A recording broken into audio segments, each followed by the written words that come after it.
Hello peeps, this is Tango, and welcome back to Tango's World Effects. Today I'll be reading The Verdant Analyst, Chapter 26.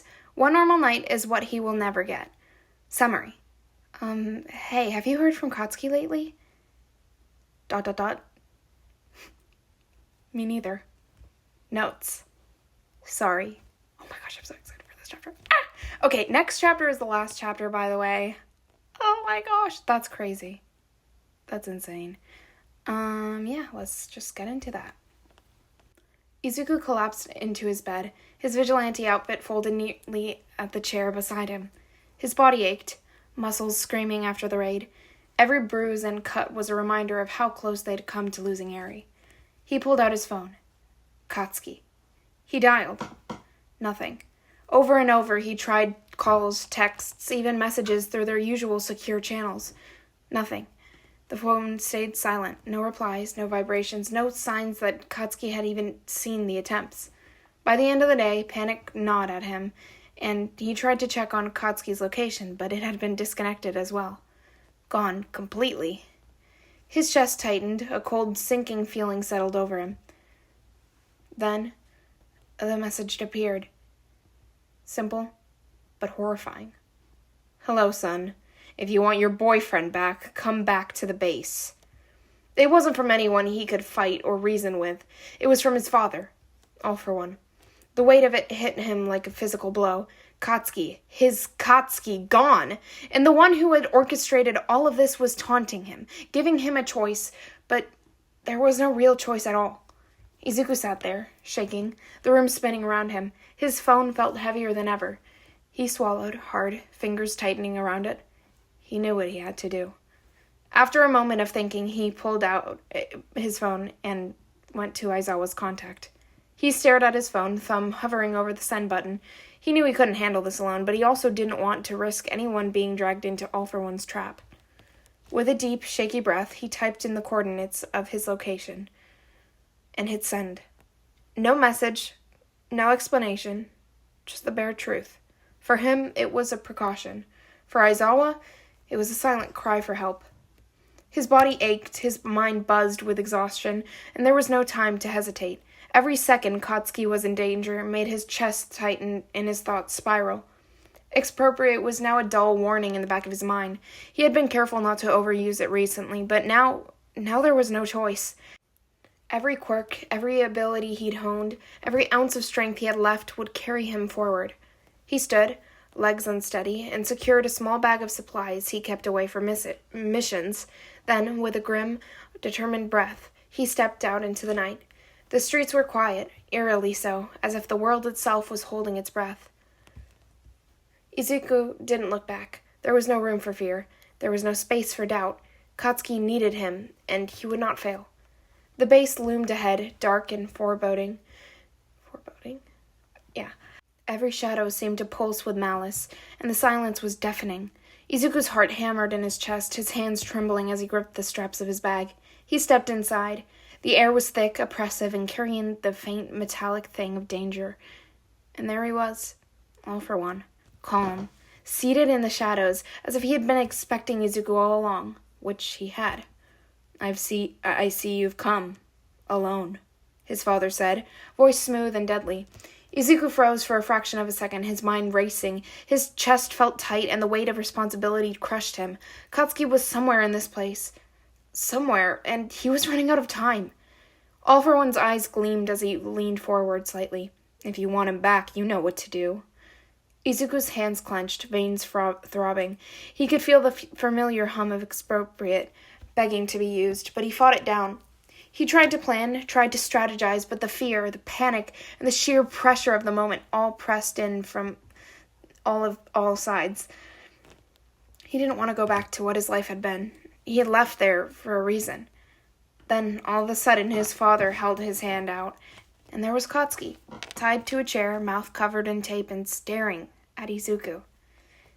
And then came the realization that if he did nothing, Katsuki wasn't coming back, not alive. The room erupted, shadows shifted, walls shook, and the battle began. Izuku's mind narrowed to one point, all for one. His father. In his fury, he unleashed everything he had, expropriate roaring to life for one final desperate push. You dare go against me? his father's voice boomed, and All for One unleashed his own attack. Izuku's vision blurred with fury and pain. Every strike, every quirk he stole with expropriate burned through him, tearing through his body like fire. All for One smirked, taunting. "Are you sure you want to go against me when I hold someone so precious to you in the palm of my hand?" "No," Izuku muttered in horror as Katsuki was harshly pulled back to his father's hand. Katsuki could only stare into Izuku's eyes as All for One's hand became a sword, slicing into Katsuki's heart and killing him almost instantly. "No!" Izuku cried out. He stared at the body as it fell off the sword and landed on the ground. Izuku stood in utter horror, and then he looked up. He stared into All for One's eyes with bloody hatred, and he attacked. He used all of the remaining strength left in his body and fought. His father collapsed, defeated, his power gone, lifeless at Izuku's feet. But the victory was hollow. Every ounce of strength Izuku had used left him broken, limbs trembling, blood sticking to his hands. His body ached as if every bone in his body had been shattered, his chest heaving with ragged breaths. Pain seared through him, and the world tilted. He tried to move, to stand, but the effort nearly undid him. His mind swirled with guilt, grief, and the weight of what he'd lost. Katsuki was gone, and now he was alone. The sound of heavy boots echoed through the ruined hall. Aizawa appeared, eyes sharp and scarf ready. He was scanning the room until his eyes fell on the kid, trembling and sitting against the wall like a broken statue. "Verdant?" Aizawa asked. He had learned the kid's identity, but at what price? What the hell happened? "You have to let me help you." Izuku's head snapped up, eyes wild. "Get away! Don't touch me!" His voice cracked with anger, pain, and fear as every word jabbed into him with a jagged edge. "You don't understand! You can't!" Aizawa froze, finally noticing the two bodies, his heart breaking at the sight of his kid. He stepped back, giving the boy space, but not leaving him. "I'm not leaving." Izuku shook violently, and Aizawa reached out instinctively, but then Izuku bolted, staggering through the streets, barely aware of his injuries. Every breath was agony, every step a struggle, but he ran. He didn't see the man follow. He had to be alone.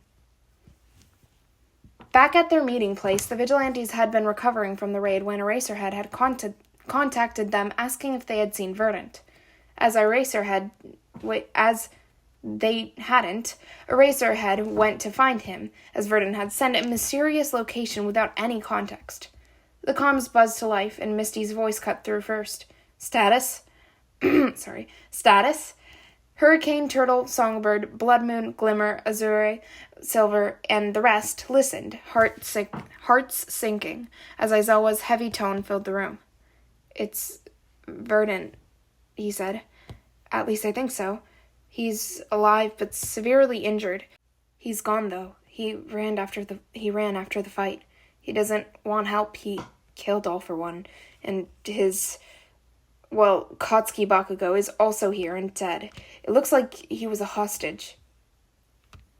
"He killed All for One?" Hurricane's voice trembled. "Yes," Aizawa confirmed. "But the cost, he's badly hurt. Mentally and physically. We need to find him so he doesn't get worse." The vigilantes let the weight settle. Misty's calm voice reassured them over the comms. "He's still alive. That's what matters. Let's focus on finding him." 1 week later. With no sign of Verdant, Aizawa had taken steps for Eri. She was safe, officially adopted by him and Hisashi, which was a small beacon of stability in the chaos. But for the vigilantes, a shadow of worry hung over them. Their friend, their ally. He was out there, and he was injured and alone. Half a year later. The Verdant Analyst was now assumed dead, after a long time without a sign of him. The police had found that he had killed All for One after he had taken Katsuki Bakugo hostage and killed him. The case went cold after that, and everyone knew who Katsuki and everyone who knew Katsuki and Izuku, no matter what form, had a cloud hanging over them. Okay, wait. So, sorry, that's the end. That's the end, guys! Not of the whole thing. Don't worry, I wouldn't do that. Okay, the thing is, this chapter is pretty short. I kind of want to put them together, but I'm not going to. So the next chapter will probably be really soon coming out. Oh my gosh, this is crazy. Wait, this is so crazy. Ah! Wait, what'll the next chapter be then? No, but Izuku is alive, because he ran away. I believe in him. But like, it has been a year. Wait, no, half a year. It's been a year and a week since this now. Okay, the next chapter is called Chapter 27, New Beginnings. Summary. Time skip, a big one. Not sure if you remember, but I did say that the next big time skip would happen would be towards the end. We get to see characters and how they grew. Now strap in, let's get to this last chapter. Notes. Here you go, one last chapter. Okay, I'm not going to read it yet. I'm going to read it next. I'm so happy. Oh my god, I'm not happy. No, wait, I'm happy, but I'm not happy. Oh my gosh. If you couldn't tell, I was like yelling, but just like very quietly. Wait, so okay, let's talk about theories and things. So basically, I'm kind of confused with the reveal of Aizawa learning Izuku's identity. Not as big of a reveal as I expected. I like kind of expected a different type of thing, but this is like very unique, and also Katsuki's dead. What? So this is like a crazy ending, but I understand that the creator just like wants to like end the story. They're like kind of done. Yeah, I don't know. I like think it would be cool to have seen this story go on. It's a good story. I like the storyline.